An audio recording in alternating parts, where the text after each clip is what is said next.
Hello everyone, good morning दोस्तों। सुबह का अभी 9 बज रहा है और मुर्गियों को बस अभी जस्ट मैं निकालने वाला हूँ।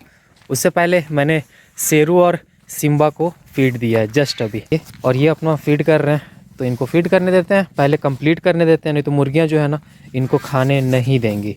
तो इनके फीड करने के बाद ही ना मुर्गियों को हम बाहर निकालेंगे। और उधर सिम्बा भी अपना फीड कर रहा है, ये रहा। तब से मैंने ना दलिया वगैरह भी यूज़ करना स्टार्ट कर दिया है। दलिया जो मिलता है गवर्नमेंट के थ्रू बच्चों को जो मिलता है ना, तो वही मैंने देना स्टार्ट किया हल्का फुल्का। उससे भी सेहत जो है ना बनता है इनका। और दोस्तों आज फार्म पे ना कुछ खास परिंदे आने वाले हैं और बहुत ज़्यादा एक्साइटेड है हम उस चीज़ को लेकर। बहुत दिनों से मैं सोच रहा था ना कि भाई लेके आऊँ। मेरे मन में भी था बहुत दिन से, लेकिन फाइनली वो हमारे पास आ रहा है। आज लगभग 1 से 2 बजे के बीच में आएगा। और कौन हमें भेज रहा है, कहाँ से भेज रहा है, क्या हुआ क्या नहीं, तो ये सारा चीज़ आपको वीडियो के लास्ट में पता चलेगा। तो वीडियो के लास्ट तक बने रहिएगा। और अगर चैनल पे आप नए हैं तो चैनल को जल्दी से सब्सक्राइब कर लें। और दोस्तों बहुत ज़्यादा एक्साइटेड है हम, सच बता रहे हैं। बहुत दिनों से सोच रहा था ना, तो वो चीज़ देखते हैं आज हमारा कंप्लीट होता है या नहीं होता है, या फिर हमारी खुशी खुशी ही रह जाती है। तो ये भी हमें देखना है कि आगे क्या होता है। तो एक्साइटेड हूँ मैं, लेकिन उतना ज़्यादा भी एक्साइटेड नहीं होना है, क्योंकि ज़्यादा भी एक्साइटेड हो जाता है ना तो फिर वो चीज़ नहीं हो पाता है। कुछ ना कुछ अड़चन जो है ना हो ही जाता है, मतलब वो चीज़ नहीं हो पाएगा आपका। तो इसलिए ज़्यादा भी एक्साइटेड हमें अंदर से नहीं होना चाहिए लेकिन ज़्यादा भी नहीं। जैसे बोलते हैं ना कि कॉन्फिडेंस रहो लेकिन ओवर कॉन्फिडेंस नहीं, तो वैसे ही एक्साइटेड हम हैं लेकिन ज़्यादा हमें नहीं रहना है। और शेरू और सिम्बा ने ना फीड लगभग कर लिया है, थोड़ा बहुत बचा हुआ है, तो वो अपना फीड कर लेंगे। तो चलिए जल्दी से अब मुर्गियों को बाहर निकाल।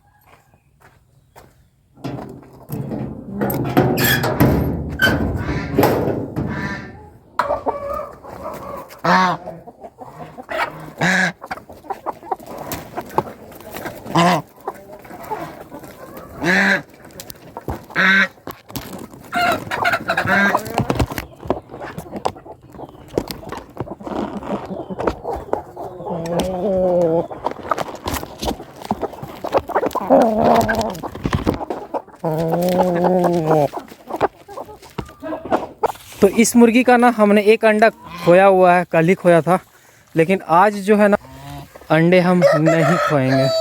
कोशिश करेंगे इस वाले चैम्बर को, क्योंकि ये ना कल अंडे यहीं पे दी थी, आज भी वो यहीं पे घुसने का कोशिश करेगी ज़रूर। किसी एक में ना, चारों में किसी एक में घुसने की कोशिश करेगी। तो हम एक काम करेंगे, इसे अंदर डाल के ना बंद कर देंगे हम। तो ये काम हम कर सकते हैं, तो कोशिश करेंगे यही काम करने का। और बाकी सारे इधर निकले हुए हैं हमारा रेड वाला असील मुर्गा। दोस्तों हमारी डकलिंग की जो माँ है ना, तो वो एक्चुअली पकड़ में नहीं आई और यहाँ बाहर आ गई है वो, तो इसे पकड़ना मुश्किल है। तो एक काम करते हैं, डकलिंग को हम वहाँ लेकर चलते हैं और इसे सिर्फ ढक देते हैं। बाकी इसकी माँ जो है ना आमने सामने घूमते रहेगी, फिरते रहेगी। और रात में फिर हम क्या करेंगे कि इसे इसकी माँ के साथ हम छोड़ देंगे। ऐसे मुझे नहीं लगता कि पकड़ में आएगी, क्योंकि पहले क्या करता था ना कि पकड़ता था दोनों को और साथ मिलाकर ना बंद कर देता था, लेकिन आज वो पकड़ में नहीं आई, भाग गई ना। तो इसे हम डालते हैं अंदर। और इसकी जो माँ है ना वो लड़ रही है ना उधर यहाँ पे। लेकिन हाँ, मैंने एक चीज़ देखा है कि जब भी मुर्गियों में लड़ाई होता है ना, तो हमारा जो जावा असील है ये हमेशा बीच में आता है ना और लड़ाई रोक देता है। मैंने देखा है ये चीज़ स्टार्टिंग से। और कहीं ना कहीं फार्म का राजा भी अभी फ़िलहाल जो है यही है, हमारा जावा असील मुर्गा। पहले हमारा माला मुर्गा था, लेकिन अब, और वहाँ पे हमारा रेड वाला मैटिंग कर रहा था, लेकिन कोई नहीं, बट मैटिंग हो चुका है। और वही मुर्गी है ना जिसके अंडे मुर्गियों ने खा लिए थे। तो उम्मीद करते हैं कि उस मुर्गी के अंडे मुझे आज मिले, ताकि अच्छा रिजल्ट आगे देखने को मिले। तो इस चूजे को हम डाल देते हैं यहाँ पे और देखते हैं उसकी मदर आती है या नहीं आती है। इधर ही है, यहीं पे है वो, ये रही, आ रही है ना आवाज़ सुन के। तो डकलिंग को हमने अंदर डाल दिया है, लेकिन वो ना पकड़ में नहीं आएगी। अगर अंदर रहती तो ना डकलिंग सेफ होती। ऐसे ऐसे भागती रहेगी ये इस टाइप से। और इसे हम बाहर नहीं छोड़ सकते ना, मतलब बाहर छोड़े कि गई, ऐसा वाला हाल है। इस ब्रूडर का ना पूरा पेपर जो है नीचे का गंदा हो चुका था, तो मैं सोच रहा था कि इसमें लीटर डाल देता हूँ लकड़ी वाला, और सारा जो है पेपर हमने हटाकर लकड़ी वाला डालना स्टार्ट कर दिया है। तो जल्दी से पूरा डालते हैं, कंप्लीट करते हैं इसे, क्योंकि पेपर अगर गंदा हो जाए ना तो उसे हटा ही देना सही होता है, नहीं तो फिर चूज़े जो है ना थोड़ा सा सुस्त पड़ने लगते हैं। मैंने देखा है ये चीज़। तो ब्रूडर में हमने लकड़ी का जो छिलका आता है वो हमने डाल दिया है और खाना भी डाल दिया है इनके लिए। और खाना में दोस्तों मैंने डाला है प्री स्टार्टर। बहुत सारे सवाल आते हैं बार बार कि आप कौन सा खाना देते हो, कौन सा खाना देते हो। तो ऐसा कोई जो पोल्ट्री वाले यूज़ करते हैं ना तो वही फीड मैं देता हूँ, ऐसा कुछ अलग से मैं नहीं देता हूँ। बाकी थोड़ा सा मैंने सिर्फ बाजरा मिलाया है और कुछ नहीं। बाकी प्री स्टार्टर आपको मार्केट में मिलता है, वो आप ले लो बस, और कुछ नहीं। हमारा जाने का समय हो चुका है। बस एक्चुअली वहाँ 1:30 बजे पहुँचेगा, बोकारो बस स्टैंड। तो बोकारो बस स्टैंड भी आपको दिखाएंगे। अभी जो है ना हमने शेरू और सिम्बा को खोला था, तो सिम्बा मेरे पास है, ये रहा, लेकिन शेरू मुझे दिख नहीं रहा है ना, और आवाज़ दे रहे हैं वो आ भी नहीं रहा। तो इनको बांध के ही जाना पड़ेगा हमें, ऐसे हम नहीं जा सकते हैं। शेरू और सिम्बा भी मुझे नहीं दिख रहा था ना, लेकिन वो अंदर था, शेड के अंदर। अब पता नहीं शेरू भी शायद शेड के अंदर ही हो, लेकिन कभी कभी एकदम ही आवाज़ नहीं सुनते हैं ना, वो मतलब ढीठ होता है ना, तो ऐसा करते हैं कभी कभी। लेकिन अभी सिम्बा जो है, सिम्बा को पहले बांधते हैं, उसके बाद देखते हैं, वेट करते हैं थोड़ा देर। शेरू जैसे ही आता है शेरू को भी बांधते हैं। और ये फिर सिम्बा गायब हो गया। सिम्बा यहीं पे है, मुझे लगा कि गायब हो गया, लेकिन शेरू कहाँ चला गया है। और देख लेते हैं ये बाहर तो नहीं निकला है ना। एक्चुअली मुझे लेट भी हो रहा है, लेट नहीं हो रहा है, 1 घंटे का रास्ता है। और अभी समय हो रहा है आपका 12:18 हो गया है। शेरो शेरो लो, शेरो कहीं भी वो दिख भी नहीं रहा और आवाज़ भी नहीं दे रहा ना। मैंने सोचा थोड़ी देर खोल देता हूँ, रहेंगे अपना, उसके बाद फिर उनको बांध दूंगा, लेकिन वो कहीं भी नज़र नहीं आ रहा। शेरू तो आ नहीं रहा है, तो एक काम करते हैं, सिम्बा को ना, सिम्बा यहाँ सिम्बा लेटा हुआ है ना, तो एक काम करते हैं, इसे हम छाया में लेकर चले जाते हैं। चलो आ जाओ सिम्बा, इधर आओ। तो सिम्बा को यहाँ पे हम छाया में बांध देते हैं। और उम्मीद नहीं लगता है कि शेरू अभी आएगा, अब पता नहीं कब आएगा। अगर आएगा तो फिर उसे सुधारना होगा हमें ना, क्योंकि ऐसे बाहर जाना विदाउट परमिशन सही बात नहीं है। तो फिर चलते हैं जल्दी से बस स्टैंड बोकारो का, और देखते हैं कौन सा बर्ड हमारा आने वाला है। तो वीडियो के लास्ट तक बने रहिएगा, आपको सारा चीज़ का जानकारी मिलता रहेगा, और कौन सा बर्ड मैं लेकर आ रहा हूँ वो भी आपको पता चलेगा। तो चलिए फिर चलते हैं। और हाँ, बर्ड हमारा जमशेदपुर से आ रहा है ना, जमशेदपुर टू बोकारो। तो चलिए फिर चलते हैं, और बस का जल्दी अगर हम पहुंच जाते हैं तो बस का वेट कर लेंगे। मैं निकल ही रहा था ना, और शेरू हमारे सामने है, तो एक काम करते हैं, इसे भी जल्दी से हम कंट्रोल करते हैं और फिर चलते हैं हम।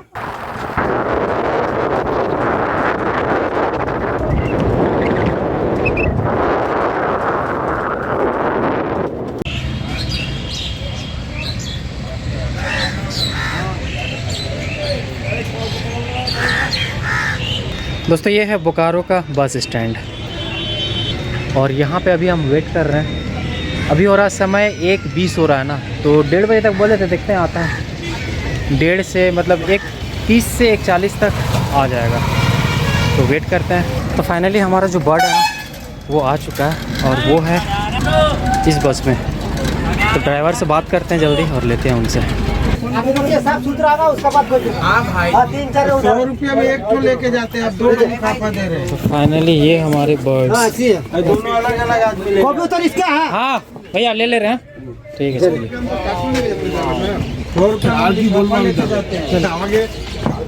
अच्छा, तो फाइनली बर्ड्स जो है ना हमारे पास पहुंच चुके हैं, तो इनको हम झोला में डालते हैं जल्दी से, और फार्म पे लेके चलते हैं। 1 घंटा का रास्ता है, और उधर ये 4 घंटा बस पे थे, और इधर ये पूरा ना बस स्टैंड है बोकारो का। और यहाँ पे खड़ी है हमारी धन्नो। तो चलते हैं फिर फार्म पे। और हाँ, जाते जाते सोच रहा हूँ ना कि वैक्सीन ले लेता हूँ। यहाँ सिवंडी एक जगह है जहाँ पे वैक्सीन मिलता है, तो लासोटा एटलीस्ट हम ले लेते हैं, क्योंकि गोम्बोरो तो अभी नहीं देंगे, पहले लासोटा ही देते हैं, उसके बाद गोम्बोरो का देखेंगे, कुछ दिन के बाद हम डालेंगे। तो चलते हैं, पहले वैक्सीन लेते हैं, उसके बाद चलते हैं फार्म पे। तो फाइनली बर्ड्स को लेकर ना हम फार्म पे आ चुके हैं, तो इनको निकालते हैं हम। और वैक्सीन भी मैंने ले लिया है ना, वैक्सीन भी हमें चूज़ों को करना है। और देखते हैं अगर समय मिलता है ना तो फिर हम बड़े मुर्गे और मुर्गियों को भी वैक्सीनेट कर देंगे उसी में। जो हम चूज़ों को डालेंगे लासोटा, वही बड़े मुर्गियों को भी हम डाल सकते हैं, कोई दिक्कत नहीं है। तो जल्दी से, बहुत ज़्यादा एक्साइटेड है खोलने के लिए। तो इसे पहले लेकर चलते हैं अंदर और खोल के देखते हैं। तो खोलने से पहले ना शेरू और सिम्बा को हम खाना देते हैं, क्योंकि समय भी काफ़ी हो चुका है और वो आवाज़ दे रहे हैं ना, जब से मैं यहाँ पहुँचा हूँ ना तब से वो आवाज़ दे रहे हैं। तो फिलहाल के लिए ना बर्ड्स को हमें इस पे रखना पड़ेगा जिसमें हमारे पैरट्स रहते थे दोनों, लेकिन वो तो रहे नहीं, दोनों उड़ गए। अब इसमें दूसरे परिंदे रहेंगे। ऐसे मैंने सोचा था कि इसको ना अच्छे से पेंट कर देंगे और उसके बाद फिर हम परिंदों को ना इसमें रखेंगे, लेकिन चलेगा, कोई दिक्कत नहीं है। फ़िलहाल कुछ दिन के लिए इसमें हमें रखना होगा। और इन परिंदों के लिए ना हम एक अच्छा सा घर बनाएंगे और उनका घर हम रखेंगे वहाँ पे ऊपर कोने पे। तो चलिए, अब सब्र का जो है ना बांध टूटा जा रहा है, तो जल्दी से निकालते हैं। तो हमारे बर्ड्स इस कार्टून में है ना, तो जल्दी से कार्टून को खोलते हैं हम। और इसमें आएंगे या नहीं आएंगे, स्पेस भी कम लग रहा ना, देखते हैं। और फाइनली तो ये रहे हमारे फैंटेल कबूतर। अब पता नहीं ये उड़ेंगे नहीं ना, ऐसा तो नहीं ना कि उड़ जाएंगे। और यार कमज़ोर भी लग रहे हैं ना, इनको खाना पानी देना पड़ेगा। तो इनको बाहर निकालते हैं, बस ये उड़े ना। वाओ,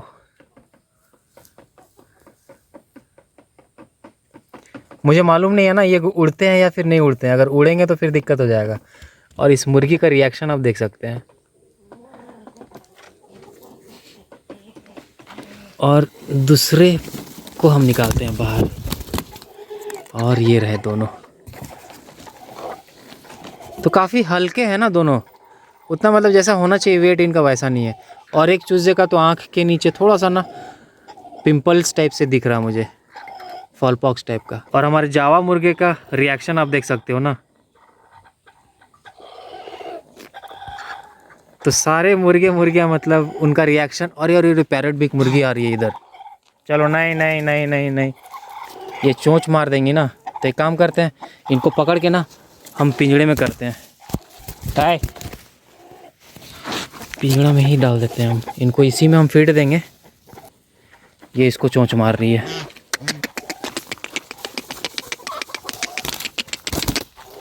रुक जा रुक जा रुक जा रुक जा, अरे रुक जाओ। और इसके पैर में ब्लड दिख रहा है मुझे, थोड़ा सा जो है ना ब्लड टाइप का लग रहा है।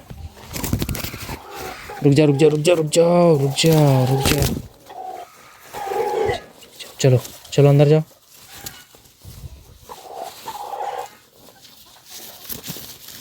तो ये वाला ना मुझे काफ़ी कमज़ोर लग रहा है ना, ये वाला है या वाली पता नहीं। तो अभी फ़िलहाल ना कुछ दिनों तक इनको इसी पिंजड़ा में रहना होगा। उसके बाद जब मुर्गियों को और रोमियो अलीना को आदत हो जाएगा, शेरू सिम्बा को भी आदत हो जाएगा इनके साथ, उसके बाद इनको हम बाहर निकालेंगे और इनके लिए एक अच्छा सा ना घर भी हम बनाएंगे। तो इनको फीड देते हैं, बहुत लंबा सफ़र होकर आए हैं ना ये। तो यहाँ पे हमने बाजरा डाल दिया है और देखते हैं थोड़ी देर में ना हम पानी इनको डालेंगे। अभी नहीं डालेंगे, थोड़ी देर बाद डालेंगे। चलिए, इन्होंने खाना स्टार्ट कर दिया, अब दूसरा भी ना खाना स्टार्ट करेगी। एक ने खाना स्टार्ट कर दिया मतलब दूसरा भी खाएगी धीरे धीरे। इनको इंग्लिश में ना फैंटेल पिजन बोला जाता है, लेकिन हिंदी में क्या बोला जाता है ये मुझे पता नहीं है। तो कमेंट बॉक्स में कमेंट करके ज़रूर बताइएगा। शायद लक्खा कबूतर, लक्खा शायद इसी को बोलते हैं, पता नहीं, उतना नॉलेज नहीं है पिजन्स के बारे में। धीरे धीरे हो जाएगा, जब हमारे फार्म पे आ गया है तो इसके बारे में हमें नॉलेज हो जाएगा। लेकिन धीरे धीरे सारा चीज़, तुरंत नहीं होता है कोई भी चीज़। और सारी मुर्गियाँ ना मंडरा रही हैं, हमारी पैरट भी सबसे ज़्यादा। तो इनके दरवाजे को ना बंद कर देते हैं, नहीं तो फिर मुर्गियाँ ना चोट पहुँचाएंगे इनको। दोस्तों, ये जो परिंदे हैं ना, ये हमें दिया है हरिओम कुमार जी हैं, दरभंगा बिहार के हैं, वो हमारे सब्सक्राइबर हैं। तो पिछले बार भी मैंने वीडियोस पे शायद डिस्कस किया था कि उन्होंने इंदौर से मंगाया था, लेकिन इंदौर वाले ने ना भेजा नहीं, उनका पैसा भी शायद हाफ रिटर्न किया है और आधा रिटर्न भी नहीं किया। तो ऑनलाइन में ना यही होता है थोड़ा सा दिक्कत, कि जेन्युइन अगर आदमी मिलता है कि हाँ जेन्युइन सही आदमी है तो फिर आप लेते हो, कोई दिक्कत नहीं होता है, पैसा आपका नहीं फंसता है। और अगर सही आदमी अगर नहीं मिला तो फिर आपका पैसा फंस ही जाता है। तो ये उन्होंने भेजा है। तो अगर आप चैनल पे नए हैं तो चैनल को जल्दी से सब्सक्राइब कर दें और बगल में जो बेल आइकन है ना तो उसे भी दबा दीजिएगा, ताकि ऐसे ही नए नए परिंदे आपको हमेशा देखने को मिले। कोशिश रहेगी हमारी कि हमेशा देखने को मिले। बाकी अभी फ़िलहाल हमारे पास फैंटेल है। अब नेक्स्ट टाइम हमारे पास और भी ब्रीड्स, जैसे मेरे घर में जो ब्रीड है लोकल जो है, तो वो भी हम लेकर आएंगे। ऐसे मैं सोच रहा था अगर ये हमारे पास नहीं आते तो हम लोकल वाला ही लेकर आते हैं और बच्चा लेकर आते हैं, बड़ा नहीं। वो भी हम लेकर आएंगे, ऐसा नहीं है, लेकिन फ़िलहाल अभी हमारे पास ये फैंटेल ही रहेंगे। और मुझे ना इनके मेल फीमेल का जानकारी नहीं है, तो मुझे कमेंट बॉक्स में कमेंट करके ज़रूर बताइएगा कि क्या डिफरेंस, कैसे हम पहचाने कि हाँ ये मेल है ये फीमेल है। और कभी कभी तो मुझे शक होता है ना रोमियो और अलीना का। ये देखिए पलट गई, अलीना थी, रोमियो था, अलीना थी। तो इन पे भी ना थोड़ा सा शक होता है ना कि पता नहीं, लेकिन जैसा हमने चेक किया था उस हिसाब से तो मेल ही है। अब समझ में नहीं आता है, कभी कभी ऐसा लगता है कि दोनों फीमेल है, और जब रोमियो इधर होता है तब लगता है कि नहीं ठीक है मेल है, लेकिन पता नहीं। और इनके लिए सच बता रहे हैं, इनके लिए पानी का व्यवस्था हमें करना होगा, नहीं तो ये ना हमेशा ऐसे ही गंदा करते रहेंगे पानी, और मुर्गियां वही का पानी ना पिएंगे फिर। और यहाँ पे ये जो हमारी असील मुर्गी है ना, कल जिसने यहाँ पे अंडे दिए थे और आज वो फिर से जगह ढूंढ रही है। तो हम एक काम करते हैं, ये जैसे ही अंदर जाएगी ना मास्टर शेड में, मास्टर शेड को हम बंद कर देंगे ताकि अंदर ही अंडे दे, कहीं भी दे अंदर ही दे। नहीं तो आप देख सकते हैं इधर उधर ना ऐसे ही वो जाते रहेगी। तो आज हमें ना कैसे भी इसके अंडे हमें चाहिए, तो हमें देखना होगा कहाँ पे अंडे दे रही है, क्या कर रही है। और दोस्तों वीडियो काफ़ी लंबा हो चुका है, तो बस इजाज़त दीजिए, मिलते हैं कल एक नई वीडियो पे। तब तक अपना ख्याल रखिए, अपने परिवार का ख्याल रखिए और बस मुस्कुराते रहिए।